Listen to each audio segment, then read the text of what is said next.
कबीरदास की भजन करते, सत्संग करते, सबको शिक्षा देते। तो उनके एक मित्र ने बड़े बूढ़े पास में आए करें और थोड़ी देर बैठे, फिर कहेंगे महाराज जी अब ऐसा करो, आज्ञा मिल जाती तो हम घर चलते। तो कबीरदास जी ने कही कि वृद्ध अवस्था आएगी चौथों पर, अब आप भागा दौड़ी कम करो, आप भगवान को नाम ज्यादा जपो और अपने घर गृहस्थी को जो कारोबार है वो लड़कावार को सौंप दो, क्योंकि जीते जी आप सौंप दे रहे तो आपको संतोष होगा कि बाल करने काम संभाल लो सब, और तुम स्वयं ही बातें जूझते रहेंगे और मर जाएंगे तो आपको मत चिंता रहेगी कि पता ना लड़का वाला काम संभाल पाएंगे कि ना संभालेंगे। कबीरदास जी बहुत समझा करें, लेकिन उनकी समझ में ना आवा करना महाराज जी भैंसे बनी हम नहीं करेंगे, उनकी घाट निकालेंगे, ये काम करना है वो काम करना है, चले जाए करें।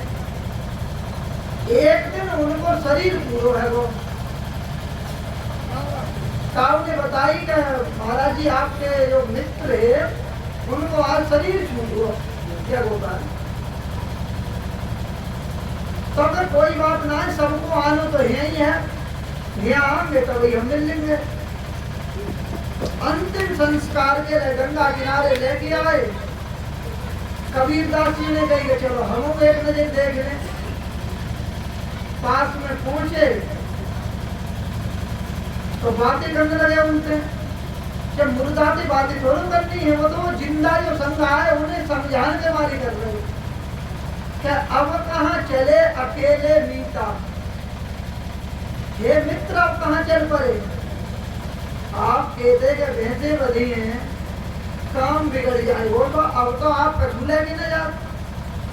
अब कहाँ चले अकेले मीता, उठाऊ न करऊ गढ़ऊ की चिंता, खीर खाण घृत पिंड सवारा और सोतन कर बाहर ले डाला, यही सिर रच रच बांधे पागा और सोतन रतन विदारत कागा, क्या सिर पर रच रच के आप पगड़ी बांधते रहे, अब ना बांधता है, राजस्थान के तरफ बड़ी बड़ी पगड़ी बांधता है,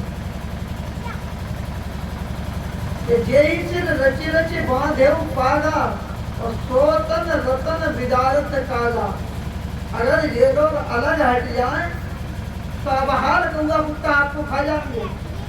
और हे मित्र अब तुम घर की चिंता क्यों ना कर, हाड़ जले जैसे लकड़ी की गोली और बाल जले जैसे घास की पोली,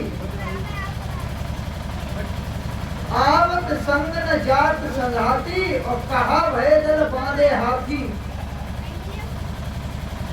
ना तो कोई संग आपके आओ और ये आज मूड फोड़ रहा है रो रहा है, ना ये कोई संग जान वालों है, तो द्वारे का हाथी बांधे कौन फायदा मिलो आपको, आवत संग न जात संघाती और कहा भय दल बांधे हाथी, माया कारस लेन न पाया। रसोई तो लेने की सोचता है, बड़े बड़े मकान बना लें, बहुत धन इकट्ठो कर लें, बड़ी बड़ी गाड़ी घोड़ा कर लें, लोग देख लें कि हम कछ हैं, और ये पतो ही ना है जब यमराज को मुकदर पड़ा तो टट्टी किताब तो कपड़े में निकल जाएगी। माया कारस लेन न पाया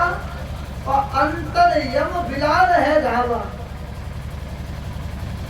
जो रस घिट्टो करके रखो ना माया को, और सेवन करेंगे और सेवन करेंगे और आनंद लेंगे थोड़े, तो यमराज रूपी बिलाल ने एक ही झटका में सब फैला दो। माया कारस लेन न पाया अंतर यम बिलाल है धावा, और कहीं कबीर नर अजहु न चेता और यम का मुकदर मांझ सिर ला गया, परो मूड पर सब पकड़ा खड़ा रहे, कहता का प्राण निकले, टट्टी की रहा प्राण निकल गया, कहता ना वो नरक जाता है, जो भजन चिंतन साधना करता उनके प्राण जो है वो ब्रह्मांड से निकलता ऊपर से, और ये भगवान से विमुख हैं, संसार को ही सत्य वाले हैं, संसार नहीं आ सकते हैं, उनकी बड़ी दुर्दशा होती है। तो हमें जब मानव तन मिली गो है, हीरा जैसी योनि मिली गई है, तो जाको हम काम में ले। एक एक श्वास अनमोल मणि के समान है।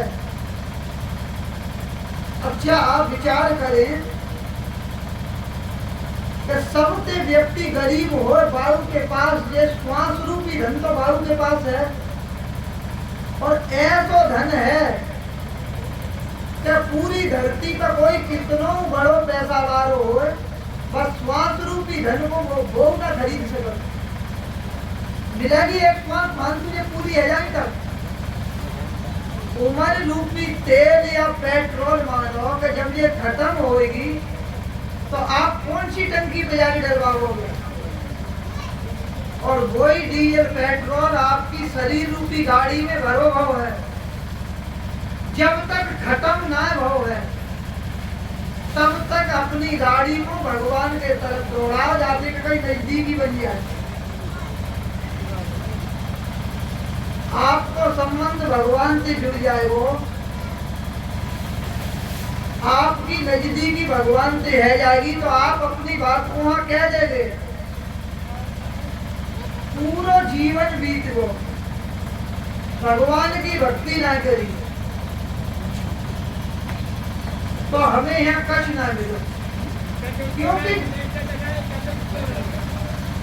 जी खाए के हम यहाँ से चले गए। तो आप विचार करो कि जीनो खान के नहीं करूंगा है, ये तो हरियाणी